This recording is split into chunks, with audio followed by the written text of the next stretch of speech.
বিএনপির সঙ্গে তো প্রতারণা করা হয়েছে। এই আলী রিয়াজ মনির হায়দার এত প্রতারণা করছে বিএনপির সঙ্গে। আমার ঐক্যমত্য কমিশনেরই নিয়ত নিয়ে সন্দেহ আছে, জাস্ট আকাম করে থুয়ে গেছে তারা, করতেছে, ইচ্ছা করে করতেছে। আমি যদি একটু রিফ্রেশ করি যে ঐকমত্য কমিশন যেই সুপারিশ দিয়েছেন জুলাই সনদ বাস্তবায়নের জন্য, সেটি আসলে এনসিপির দাবি মেনে নেওয়ার জন্য সেইভাবে করে রিফর্ম করা হয়েছে, আপনি কি সেরকম মনে করছেন? সরকার এনসিপির দিকে ঝুঁকে পড়েছে। আমি শিওর না, মানে আমি এই ক্ষেত্রে মনে করি যে আমার ঐক্যমত্য কমিশনেরই নিয়ত নিয়ে সন্দেহ আছে। মানে এই সারপ্রাইজগুলো কেন আসলো? এই সারপ্রাইজ না, এটা ওনাদের মতলব, ঐক্যমত্য কমিশনের মতলব এটা। আমি ঐক্যমত্য কমিশনের শুরু থেকে এরা আমি পক্ষে না, তো আমি জানি এরা এই আকামগুলি করবে, জাস্ট আকাম করে থুয়ে গেছে তারা, করতেছে, ইচ্ছা করে করতেছে। এটা আওলা বাজায় এনে নির্বাচনে মানুষের মধ্যে অনিশ্চয়তা তৈরি হবে।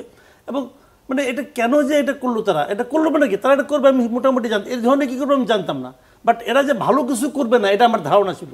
কারণ আমার কাছে প্রথমেই মনে হয়েছে, আপনি যদি প্রথমেই সিদ্ধান্ত নিয়ে থাকেন যে আপনি কি করতে চান, তারপরে এতগুলি লোককে আপনি বসাইছেন, তাদের মাথা দিয়ে আলটিমেটলি কিন্তু আপনার মাথার মধ্যে এটি আছে যে আমি ওইদিকে নেওয়ার চেষ্টা করবো, নিতে পারলে পারলাম, না পারলে যতটুকু পারলাম, ওই মানে ঘুরে ফিরে কিন্তু এক জায়গায়। এই আলী রিয়াজ সাহেব তো এই সরকার আসার পরেই তার একটা ফর্মুলা, সে এসে নিয়ে একটা থিওরি দিলেন যে এই সংবিধান রাখায় পরিবর্তনও করা যাবে না, সংস্কারও করা যাবে না, সংবিধান পুনর্লিখন করতে হবে। এই প্রজেক্ট নিয়ে উনি এখানে আসছেন, আসার পর তারপরে আবার পাইছেন বিরাট দায়িত্বটা।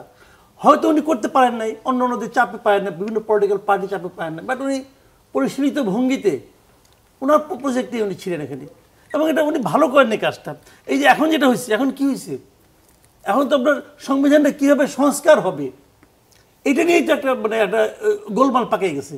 দেখেন একটা জিনিস আমি বলি, যে সংবিধান সংস্কার যে পরিষদটা করবে আর কি, যারা ইলেক্টেড হয়ে এমপি হয়ে আসবে, যে যারা হয়ে আসবে, তারা এই আদেশের মাধ্যমে এই যে সনদের এটাকে পূরণ করবে, বাস্তবায়ন করবে, এবং এর বাইরে তারা কিছু করতে পারবে না।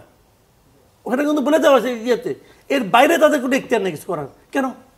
তাহলে ওই লোকগুলি সারা দেশের প্রতিনিধি, ওরা তো ভাই সারা দেশের প্রতিনিধি। আর আপনার এখানে কি 30টা দল তো 30টা রে ভাই, 52 দলের মধ্যে 30টা দল আপনার। এই দলে এদের আপনি কী বুঝাচ্ছেন, কী বুঝছে এরা বললে হয়ে গেল? সারা দেশের মানুষের কোনো সে নাই, সারা দেশের থেকে যারা নাকি নির্বাচিত হয়ে আসবে 300 জন, তাদের কোনো সে থাকবে না। আপনি যা করছেন এর বাইরে তারা কিছুই করতে পারবে না। কেন? আপনি কে? তাকে তো আমি মানি না, অন্যদের আমার আলাপ বাদ দেন। কারণ আমি তার দেশপ্রেম নেওয়ার সন্দেহ আছে। যে লোক অন্য একটা দেশের নাগরিকত্ব নেয়, সে লোক দেশপ্রেমের প্রতিযোগিতায় আমার সঙ্গে হারবে। কথা ভাই পরিষ্কার। তার আরেক দেশের নাগরিকত্ব নেওয়া লাগে কেন? কেমন লাগে? কারণ সে এই দেশটাকে তার বসবাসের যোগ্য মনে করে না, এই জন্য সে এক দেশের নাগরিকত্ব নিচ্ছে। ঠিক আছে, তখন বলবে যে আমি আওয়ামী লীগের চাপে গেছিলাম, অমুক গেছিলাম। ঠিক আছে, আপনি এখানে আসছেন, ওই নাগরিকত্ব সাইডে আসেন, তাহলে আমি বুঝবো দেন আপনার মধ্যে এই দেশের প্রতি ভালোবাসাটা আছে। সে তো শুরুতেই ডিসকোয়ালিফাইড, তার তো নিয়ত খারাপ। এবং যখন সে আমেরিকার নাগরিকত্ব শপথ নিছে, তখন সে বলে নাই ওখানে যে উনি পরবর্তী সময় আমেরিকার স্বার্থ সংরক্ষণ করবে, বলে নাই তো। সে এটাই করতে আসছে। সে তার সঙ্গে মনির হায়দার একই জিনিস। তবে এগুলি করে তো লাভ নাই। তো এখন এগুলি আমাদের দেশে উনি আমাদের প্রধান উপদেষ্টা উনি বিদেশি লোকদেরকে পছন্দ করেন, এদের খুঁজে পাবে। মনির হায়দার এখন কই? বলবে যে উনি আবার আসবে, গেছে তোরে ভাই। তো এইগুলি কি বলবেন আপনি? বিবিসি বাংলা একটি প্রতিবেদন প্রকাশ হয়েছে, আপনি দেখেছেন নিশ্চয়ই। এটা শিরোনাম হচ্ছে ঐকমত্য কমিশনের সুপারিশ নিয়ে বিএনপি কি কিছুটা বেকায়দায় পড়েছে। আপনি কি মনে করেন যে বিএনপি এখন বেকায়দায় পড়েছে? বিএনপি সাময়িকভাবে বেকায়দায় পড়েছে।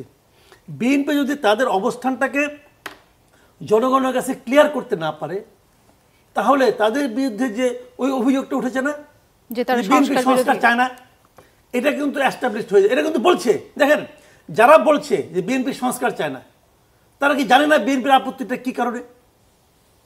তারা তো জানে। তারা কি ওই কথাটা বলে না তো। বিএনপির সঙ্গে তো প্রতারণা করা হয়েছে। এই আলী রিয়াজ মনির হায়দার এত প্রতারণা করছে বিএনপির সঙ্গে। বিএনপি এইভাবে তো এটা আসা উচিত ছিল না। আপনার নোট অফ ডিসেন্ট করে থাকবে না কেন? কিন্তু বিএনপির সব নোট অফ ডিসেন্ট কি যৌক্তিক ছিল জনাব মাসুদ কামাল? যৌক্তিক তো আমার ব্যাপার না তো, এটা তো আমি দেখবো না, আপনি দেখবেন না। যৌক্তিক কিনে বই গণভোটে পাবলিক দেখবে। কিন্তু সে তো এটা বলেছে। যেমন আপনি এখানে 3 জন আলাপ করতেছি, ধরা যাক। এখন ধরেন আমি খুবই অযৌক্তিক কিছু কথা বললাম, যখন এটা অনিয়ার করবেন আমারটা বাদ দিয়ে দিবেন, তত বাদ দিবেন না। এমনকি বেশিরভাগ সমর্থনও করতে পারে আপনাকে। আমার তো আপনি বাদ দিয়ে দেন, তাহলে তো এই আপনার প্রোগ্রামটা পূর্ণাঙ্গ রূপ পারো না, এটা খণ্ডিত হয়ে গেল, বিকলাঙ্গ হয়ে গেল। তো এটা আপনি করতে পারেন না। লোকে আমারটা দেখে আমার অযৌক্তিক কথা সেটা আমার গালাগালি করবে, ওইটাই আমার প্রাপ্য। তা আপনি আমার প্রাপ্য থেকে আমাকে বঞ্চিত কেন করবেন? এত সুন্দর গালি আমার তো শুনতে ইচ্ছে হইতে পারে। তো এরকম বিএনপির অযৌক্তিক হয়, হবে অযৌক্তিক, না, এখানে পাবলিক বিএনপির গালাগালি করবে, কিন্তু আপনি রাখবেন না কেন?